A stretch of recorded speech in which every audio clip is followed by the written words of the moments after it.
I am S K Yadav. Welcome to the English forum. आज हम लोग गुलिवर्स ट्रैवल्स की संपूर्ण समरी पूरी डिटेल में सुनेंगे। लीजिए सुनिए। A voyage to Lilliput part 1।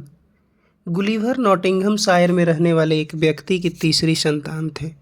उन्हें पढ़ाई के लिए कैम्ब्रिज भेजा गया और फिर वे डॉक्टर जॉन बेट्स के सहायक के रूप में काम करने लगे। डॉक्टर बेट्स लंदन के एक प्रख्यात सर्जन थे और उन्होंने गुलिवर की काफ़ी सहायता भी की। इस दौरान गुलिवर कई यात्राओं पर गए और 1699 में वे कप्तान विलियम प्रिचार्ड के साथ दक्षिणी समुद्री यात्रा पर निकल गए। यात्रा के दौरान उनका जहाज़ एक पत्थर से टकराकर दुर्घटनाग्रस्त हो गया।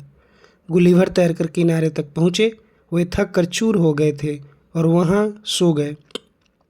जब उनकी आँख खुली तब वे ज़मीन से बंधे हुए थे और हिल डुल नहीं पा रहे थे। उन्हें महसूस हुआ कि उनके ऊपर छोटे छोटे लोग चल रहे हैं। वे छोटे छोटे मनुष्यों को देखकर अचंभित रह गए। उनकी भाषा भी वे नहीं समझ पा रहे थे। गुलिवर ने स्वयं को छुड़ाने का प्रयास किया, पर जैसे ही उनका बायां हाथ छूटा उन छोटे जीवों ने उन पर तीर की वर्षा कर दी। गुलिवर ने बड़ी मुश्किल से खुद को बचाया। जब गुलिवर ने शांति के कुछ संकेत दिए तो उन लोगों ने उन्हें मांस और मदिरा दिया। गुलिवर कृतज्ञ हो उठे और उन्होंने सारा भोजन समाप्त कर दिया। खाना खाते ही वे सो गए और इस दौरान उन्हें राजधानी लाया गया। उन्हें लाने के लिए एक खास गाड़ी का प्रबंध किया गया था। उन्हें एक पुराने मंदिर में ले जाया गया जो एक खंडहर बन चुका था। गुलिवर को देखने हजारों की संख्या में लोग आए। जब उन्हें खोला गया तब सब अचंभित रह गए। गुलिवर मंदिर में जाकर लेट गए। गुलिवर अपनी साफ सुथरी आदतों का ब्यौरा देते हैं। लिलीपुट के राजा गुलिवर से मिलने पहुंचते हैं और उनका घोड़ा गुलिवर को देखकर डर जाता है। वह अपने सेवकों और रसोइयों से गुलिवर के लिए खाना बनाने को कहते हैं। गुलिवर पेट भरकर खाना खाते हैं। फिर वह राजा को ब्यौरा देते हैं। राजा का कद लिलीपुट के निवासियों से थोड़ा लंबा है। वह साधारण वेशभूषा में है, परंतु उन्होंने सिर पर एक ताज पहना है और उनके हाथ में स्वयं की रक्षा करने के लिए एक तलवार भी है।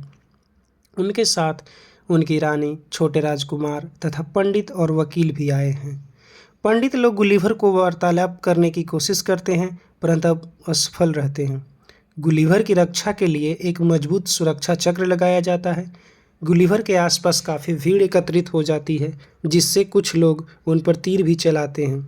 सुरक्षा प्रधान उन 6 व्यक्तियों को पकड़कर गुलिवर के पास ले जाते हैं। गुलिवर उनके हाथ खोलकर उन्हें रिहा कर देते हैं। राजा अपने मंत्रिमंडल के साथ मिलकर बैठक करते हैं। वे लोग यह विचार करते हैं कि गुलिवर को कैसे मारा जाए, जहर देकर या भूखा रखकर। तभी उन्हें सुरक्षाकर्मी आकर बताते हैं कि गुलिवर ने उन 6 लोगों की जान बख्श दी। यह सुनकर वे सब प्रसन्न हो गए।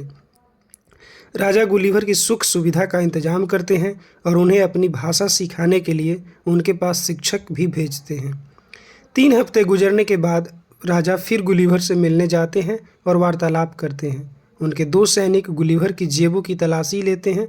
उन्हें एक घड़ी, एक तलवार, पिस्तौल, पर्स, चांदी और सोने के सिक्के, उस्तरा आदि मिलते हैं। ये चीज़ें देखकर सब स्तब्ध रह जाते हैं। गुलिवर की विनम्रता एवं सद्व्यवहार ने राजा को प्रभावित कर दिया। लिलीपुट के निवासी भी अब गुलिवर के साथ घुल मिल गए थे। उनके बच्चे अब गुलिवर के साथ खेलते और उसके साथ नाचते थे। एक दिन राजा ने उनके लिए एक समारोह का आयोजन किया, जिसमें गुलिवर लिलीपुट के निवासियों की कुशलता और क्षमता देखकर चकित रह गए। गुलिवर आगे वर्णन करते हैं कि दरबार में पदोन्नति के लिए दरबारियों को एक रस्सी पर चलना पड़ता है, जिसमें उन्हें अक्सर चोट लग जाती है। वह राजा के कुछ और पसंदीदा शौकों के ब्यौरा देते हैं। अब सेना के घोड़ों को गुलिवर से डर नहीं लगता था। घुड़सवार गुलिवर के हाथ के ऊपर से छलांग लगाकर सवारी करते थे। गुलिवर ने भी घोड़ों की कसरत कराने के लिए कई खेलों का इजाद किया।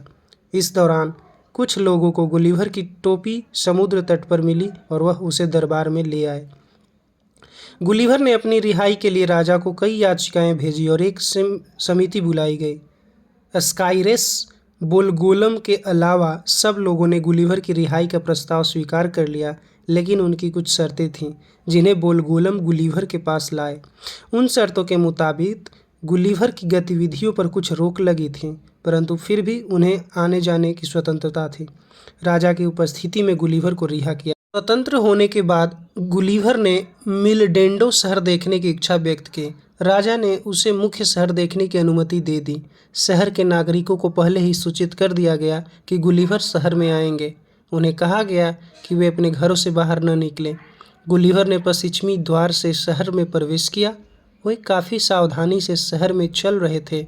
लोग छतों और खिड़कियों पर एकत्रित होकर उन्हें देख रहे थे। वे गुलिवर की एक झलक पाना चाहते थे।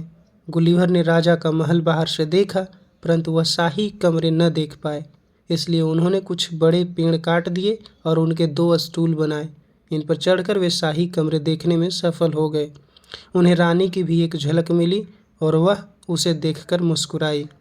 करीब 15 दिन बाद राज्य के मुख्य सचिव रेलड्रेसल गुलिवर से मिलने आए। उन्होंने गुलिवर को लिलीपुट की समस्याओं के बारे में विस्तार से बताया। लिलीपुट में एक आंतरिक विद्रोह उठने की संभावना थी। साथ ही ब्लेफुस्कू की ओर से भी हमले की आशंका थी। ब्लेफुस्कू से लड़ाई के पीछे मुद्दा यह था कि अंडे को किस ओर से तोड़ना चाहिए। गुलिवर ने सचिव को दिलासा दिया कि वे लिलीपुट की दुश्मनों से रक्षा करेंगे। ब्लेफुस्कू राज्य लिलीपुट पर हमला करने की तैयारी में था। उनके पास 50 नावें तैयार थीं। गुलिवर ने निर्णय लिया कि वह इस हमले को रोकेंगे। उन्होंने नावों को देखा और अपना विचार बनाया। उसने 50 रस्सी और 50 हुक लिए और नावों तक तैरकर गए। उन्होंने नावों पर 50 हुक लगाए। ब्लेफुस्कू के सैनिक उन्हें देखकर भयभीत हो गए। वे उन पर तीरों की वर्षा करने लगे। उन्होंने नावों को बांधने वाली रस्सियों को काटा और सारी नावों को खींचकर लिलीपुट की बंदरगाह तक ले गए। राजा बहुत प्रसन्न हुए और उन्हें नॉरडॉक की उपाधि दे दी। राजा ब्लेफुस्कू को अपने कब्जे में करना चाहते थे, परंतु गुलिवर ने उनका साथ देने से इनकार कर दिया। वह आज़ाद लोगों को गुलाम नहीं बनाना चाहते थे। मंत्रियों की सभा ने भी गुलिवर का साथ दिया। जो मंत्री गुलिवर के विरुद्ध थे, उन्होंने राजा के कान भरे। ब्लेफुस्कू से 6 मंत्री शांति वार्तालाप करने आए। उन्होंने राजा के साथ एक संधि की। उन्होंने गुलिवर के ब्लेफुस्कू आने का निमंत्रण दिया। गुलिवर ने राजा को अनुमति मांगी, जो उन्हें मिल गई। इस दौरान उन्होंने राज्य की एक और सेवा की। एक रात वे सो रहे थे जब कई लोगों ने उन्हें जगाया और बताया कि राजमहल में आग लग गई है। गुलिवर मदद करने के लिए दौड़े, पर पानी की कमी थी। आग बुझाने के लिए गुलिवर ने महल पर पेशाब कर दिया। गुलिवर अब लिलीपुट के कुछ रीति रिवाज और आदतों के बारे में व्याख्यान करते हैं। लिलीपुट के जीव जंतु काफ़ी छोटे आकार के थे। गुलिवर जैसे विशाल आदमी को वे नज़र नहीं आ रहे थे। लिलीपुट में लोग तिरछा लिखते थे, कागज़ के एक कोने से दूसरे कोने तक लिखते थे। वे मृतकों को सिर नीचे की ओर करके दफनाते हैं। यहाँ के कानून बहुत सख्त हैं और गुनाहों की सज़ा बड़ी सख्ती से दी जाती है। धोखाधड़ी को चोरी से भी बड़ा गुनाह माना जाता है। इनका कानून सज़ा और इनाम के आधार पर चलता है। सरकारी पदों पर किसी की नियुक्ति करने के लिए व्यक्ति के संस्कारों और सोच को प्राथमिकता दी जाती है, न कि उसकी काबिलियत को। सरकारी कर्मचारियों का ईश्वर के प्रति विश्वास और श्रद्धा होना अनिवार्य है। गुलिवर ने यह देखा कि जहाँ ये नियम प्राथमिक तौर पर लागू किए जाते हैं, वहीं पूरे समाज में भ्रष्टाचार फैल चुका है। आभार व्यक्त न करना व स्वार्थी होना एक बहुत बड़ा गुनाह माना जाता है। लिलीपुट वासियों का यह भी मानना है कि बच्चों के ऊपर कोई भार नहीं होना चाहिए। वे अपने माता पिता की तरफ कर्तव्य महसूस न करें। गुलिवर अब लिलीपुट के विभिन्न विद्यालयों का ब्यौरा देते हैं। बच्चों को उनके मानसिक स्तरों के अनुसार विद्यालय भेजा जाता है। गुलिवर अपनी जीवन शैली का विवरण देते हैं। उनके कपड़े सिलने के लिए दर्जी और उनका खाना बनाने के लिए अनगिनत बावर्ची रखे गए। सब नौकर गुलिवर को खाना खाते देख अचंभित रह गए। स्वयं राजा और फ्लिन मैप उच्च राजकोषी उनके साथ भोजन करने पहुँचे। फ्लिम नैप गुलिवर से नफरत करते थे और उन्होंने गुलिवर के खिलाफ राजा के कान भरे। उन्हें यह प्रतीत होता था कि उनकी पत्नी को गुलिवर बहुत पसंद था और वह गुलिवर से मिलने अकेले उसके घर आई थी। फ्लिम नैप राजा के पसंदीदा दरबारियों में से थे और उनकी शिकायतों के कारण राजा भी गुलिवर पर शक करने लगे थे। गुलिवर मानते हैं कि वे राज दरबार के कामकाज और कूटनीति समझने में सक्षम नहीं हैं। एक रात उनसे मिलने दरबार के एक महत्वपूर्ण व्यक्ति आए। उन्होंने गुलिवर को बताया कि उनके खिलाफ दरबार में एक चाल चली जा रही थी। बोलगोलम और फिल्म नैप कुछ दरबारियों के साथ मिलकर गुलिवर को लिलीपुट से भगाने का प्रयास कर रहे थे। उनके खिलाफ काफ़ी इल्ज़ाम लगाए गए, जैसे कि गुलिवर ने महल की चारदीवारी में पेशाब किया, उन्होंने राजा के निर्देशों का पालन नहीं किया। जब राजा ने उन्हें ब्लेफस्कू की सारी नावें छीन लेने को कहा तो गुलिवर ने वैसा करने से इनकार कर दिया। उन्होंने ब्लेफस्कू के दरबारियों का ज़्यादा ख्याल रखा, जबकि वे जानते थे कि ये दुश्मन राज्य से हैं। उन्होंने ब्लेफस्कू जाने की इच्छा प्रकट की। राजा की नज़रों में यह साफ इशारा था कि गुलिवर ब्लेफस्कू की मदद करना चाहते हैं। उस व्यक्ति ने गुलिवर को बताया कि राजा ने ये सारे इल्ज़ाम सुनने के बाद भी गुलिवर को बचाना चाहा, पर बोलगोलम और फिल्म नैप ने राजा पर दबाव डाला कि गुलिवर को मार दिया जाए। रेलड्रेसल ने बीच बचाव करते हुए सुझाव दिया कि गुलिवर की आंखों की रोशनी छीन ली जाए, परंतु उन्हें जीवित रखा जाए। सभा में यह निर्णय लिया गया कि गुलिवर की आंखें छीन ली जाए और उनको भूखा मार दिया जाए। उन्होंने गुलिवर को बताया कि रेलड्रेसल स्वयं आकर उन्हें यह फैसला सुनाएंगे। गुलिवर के मन में उथल पुथल मच गई। उन्होंने रेलड्रेसल को चिट्ठी लेकर बताया कि वे ब्लेफस्कू जा रहे हैं। वो एक बड़ी नाव लेकर ब्लेफस्कू पहुँचे, जहाँ पर उनका स्वागत जोर शोर से हुआ। उन्होंने ज़मीन पर लेटकर राजा और रानी के हाथ चूमकर अभिनंदन किया। ब्लेफस्कू में 3 दिन बिताने के बाद गुलिवर को एक असली नाव मिली। उन्होंने राजा से निवेदन किया कि वह उन्हें उस नाव को तट तक लाने में मदद करे। 20 जहाज और 3000 नाविक उस विशाल नाव को तट तक लाने में जुट गए। गुलिवर ने भी उसकी सहायता की। फिर उन्होंने राजा से आग्रह किया कि उन्हें उस नाव की मरम्मत कराने का सम्मान दिया जाए और उन्हें ब्लेफस्कू से जाने की अनुमति दी जाए।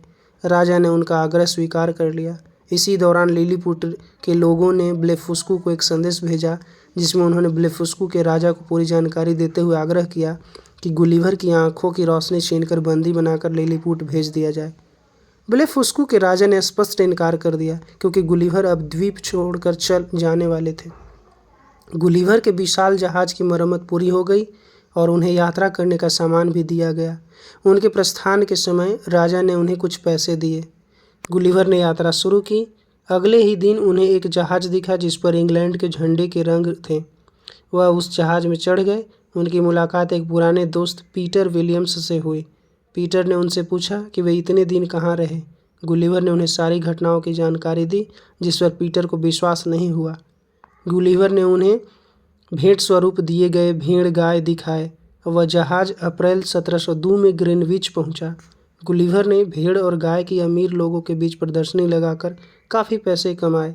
गुलिवर अपने परिवार के साथ 2 महीने तक रहे और जल्द ही अगली यात्रा पर निकल पड़े। धन्यवाद। अगला भाग अगले पार्ट में आएगा।